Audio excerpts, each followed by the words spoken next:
Dear friends నమస్తే. ఒక్కొక్కసారి అండి కొన్ని మనకి మైనస్ అయినా సరే తర్వాత ప్లస్ అవుతాయండి. అన్నీ మన మంచిగా అనుకోవాలి. ఈవీవి సత్యనారాయణ గారు 30 సంవత్సరాల క్రితం రివర్స్ గేర్ అనే కథ రాసుకుని ఆంధ్రజ్యోతి వీక్లీకి పంపారంట. వాళ్ళు చూసి ఆ కథ చూసి ఇది ఒక కథ అయినా చెత్త కథ అని రివర్స్ వచ్చేసింది కథ, అది వెనక్కి పంపించేశారు. ఫీల్ అయ్యారు ఈవీవి సత్యనారాయణ గారు ఏం చేయాలని. ప్రొడ్యూసర్ డివివి దానయ్య గారిని ఇంకా 4-5 కో ప్రొడ్యూసర్స్ని కలిసి సినిమా తీద్దాం అనుకుంటే స్టోరీ బాగుందనుకున్నారు, తీశారు. రషెస్ చూసుకున్నారు, బాగుంది, సినిమా బాగా వచ్చింది. రివర్స్ గేర్ అని మూవీ రిలీజ్ చేశారు. రెండో రోజు డబ్బాలన్నీ తిరిగి వచ్చేసింది. అంటే అప్పట్లో రీళ్ళు అన్నీ వెనక్కి తిరిగి వచ్చేస్తాయి అన్నమాట. ఎగ్జిబిటర్స్ కానీ డిస్ట్రిబ్యూటర్లు కానీ అసలు అందరికీ లాస్ అయ్యి సెకండ్ డేకే తెలిసిపోయింది ఆ టాక్ అనేది. కొద్దిగా నిరాశకులోనైనా ఈవీవి సత్యనారాయణ గారు తర్వాత ఏం చేశారంటే ఆ ఒక్కటి అడక్ తీశారు, సూపర్ హిట్ కొట్టారు. తర్వాత ఈ రివర్స్ గేర్ మూవీని కొద్దిగా మార్చి వెరైటీగా ఉంటుంది, ఇదేనా కొత్త సబ్జెక్ట్ అని దాన్ని కొంచెం మార్చండి. ఈ రివర్స్ గేర్ మూవీని ఈవీవి సత్యనారాయణ గారు కొద్దిగా మార్చి జంబలకిడి పంబ అనే పేరు పెట్టి జనాల మీద కుదిలారు. ఫస్ట్ రోజు సినిమా చూశారు, ఏముందని అనుకున్నారు. రెండో రోజు చూశారు, అప్పో పర్వాలేదు అనుకున్నారు. మూడో రోజు చూశారు, మంచి సినిమా రా బాబు అనుకున్నారు. నాలుగో రోజు చూశారు, అబ్బో చాలా బాగుంది అనుకున్నారు. మౌత్ టాక్ వెళ్ళిపోయింది, సూపర్ హిట్ అయిందండి మూవీ. ఏమీ లేదు, జస్ట్ మార్చి అలా తీశారంతే. జంబలకిడి పంబలో చూడండి, అప్పటి వరకు మనకి హీరోలు, పాటలు, ఫైట్లు, డ్యాన్సులు, హీరోయిన్లు, అందచందాలు, వ్యామ్స్, ఆ కెమెరా, మ్యూజిక్ ఇవే తెలుసు మనకి. అలాంటి ట్రెండ్లో వెళ్తున్న మన సినిమాలని అన్నిటిని ఒక టర్న్ చేశాడండి ఈవీవి సత్యనారాయణ గారు.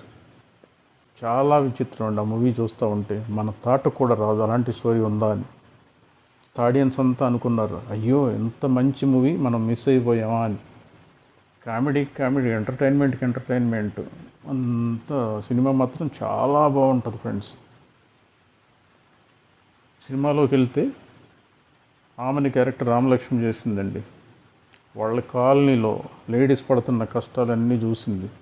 ఏదైనా చేసేయాలి, ఈ లేడీస్ కష్టాలన్నీ మగవాళ్ళకి రావాలని ఆ బొరాగృహంలోకి వెళ్తుంది. అక్కడ కళ్ళు చిదంబరం, ఏమిటి నీ సమస్య బాలిక అని అడుగుతాడు.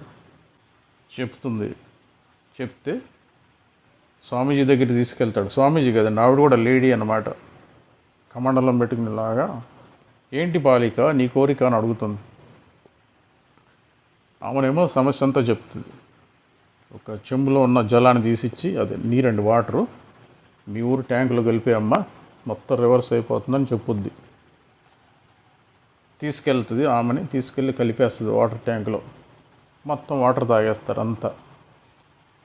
విచిత్రంగా ఏంటంటే ఆడవాళ్ళు మగవాళ్ళ కింద, మగవాళ్ళు ఆడవాళ్ళ కింద మారిపోతారు. అంటే వాళ్ళ ప్రవర్తనలో తేడా వచ్చేస్తుంది.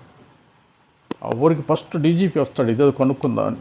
ఆయన తాగుతాడు, ఇంకా మూలలో కూర్చుని బియ్యంలో రాళ్ళు ఏరడం. ఆనందం క్యారెక్టర్ అండి, టర్న్ అయిపోతారు కదా అందరు క్యారెక్టర్లు. భార్యలు భర్తలుగాను, భర్తలు భార్యల కింద వాళ్ళ లక్షణాలు ఎలా వచ్చేస్తాయి. ఆ బ్రహ్మానందాన్ని హింస పెట్టడం అన్నమాట. శ్రీలక్ష్మి ఆ డ్రింక్ చేసేసి కాళ్ళతో తన్నడం, పార్ ఈ అని అలా అక్కినే నాగేశ్వరరావు గారి స్టైల్లో నవ్వడం. బ్రహ్మానందం భార్య చనిపోతే విధువులాగా తెల్లగుడ్డు వేసుకోవడం. కోట శ్రీనివాసరావు గారు, Ali, iron leg, Jayalalitha, dubbing Janaki, వీళ్ళందరూ కలిపి సినిమాని ఒక ఆట ఆడించేశారండి వాళ్ళ యాక్షన్ తోటి. కోట శ్రీనివాసరావు మంగళసూత్రం వేసి పొద్దున్న ముగ్గులేయడం. ఏమిటండి ఏం ముగ్గేస్తున్నావు అక్క? నేను ఆ చుక్కల ముగ్గేస్తున్నాను అంటాడు. కోట శ్రీనివాస వాళ్ళు మాట్లాడుకునే విధానం వీధుల్లో, ఏం ముగ్గేస్తున్నావు అక్క ఈరోజు? నేను చుక్కల ముగ్గేస్తున్నాను అక్క అని వాళ్ళు మాట్లాడుకోవడం, అది లేడీస్ లాగా. ప్లస్ కోట శ్రీనివాసరావు బ్రహ్మానందాన్ని అడుగుతాడు. బ్రహ్మానందం గోడకు చేరబడి తెల్లటి ముసుగు, ఆ విధవ ముసుగు వేసుకుని ఉంటారు. మరి మగపడిచి కట్నాలు ఏమిస్తారంటే, ఏముంది, లోపల 2 జబ్బల పనీళ్ళు, ఒక రింబిడి కట్ట, ఒకరిలో చెడ్డీలు అంటాడు. మరి పెళ్లి కూతురికి ఏమిస్తారంటే 2 జాడీలు కొత్త ఆవకాయ పచ్చడి, ఒక ఊరమిరపకాయ, ఒక వెండిమల తాడు, ఇలా అన్నీ చెప్తూ ఉంటాయి డైలాగులు.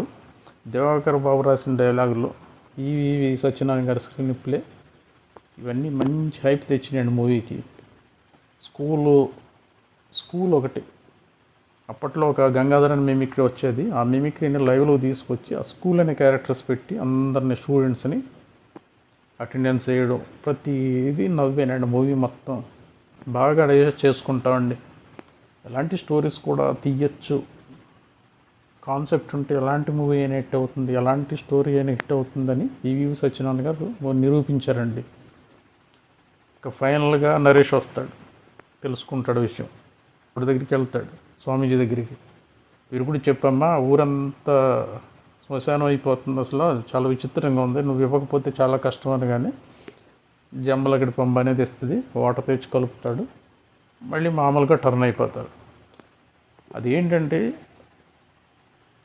సినిమా ఈవీవి సత్యనారాయణ గారు ఏ ఉద్దేశంతో తీశారో కానీ మగవాళ్ళకి ఒక గుణపాఠం అండి. ఇప్పుడు తాగేసి భార్యలను కొట్టడం, హింసించడం, చెదక్కొట్టేయడం, చాలా అసహ్యంగా మాట్లాడడం, ఇలాంటి వాళ్ళందరికీ ఒక గుణపాఠం. చాలామంది మారి ఉంటారు కూడా ఆ మూవీ చూసి. అలాంటి థాట్తో ఒక మంచి మూవీ తీశారండి ఈవీవి సత్యనారాయణ గారు. మంచి కామెడీ టైమింగ్, మంచి అన్ని పంచులు పేలిపోతూ ఉంటాయండి. దీపావళి టపాసులాగా మనం కూడా మాట్లాడుకుంటాం, అలా యాక్షన్ చేస్తాం ఆడవాళ్ళలాగా. మూవీ చూడండి ఫ్రెండ్స్, రోజు చూడండి, ఇబ్బంది ఏమి ఉండదు, చిరాకు ఏమి ఉండదు, మనసు ఫ్రీ అయిపోతూ ఉంటుంది. మన మనసు ఫ్రీగా ఉంటుందండి ఆ మూవీ చూస్తూ ఉంటే. టెన్షన్స్ ఉండవు, హాయిగా నవ్వుకుంటాం, బాగా రిలీఫ్గా ఉంటుందండి ఫ్రెండ్స్. సో వీడియో నచ్చితే షేర్ చేయండి, లైక్ చేయండి, సబ్స్క్రైబ్ చేయండి ఫ్రెండ్స్.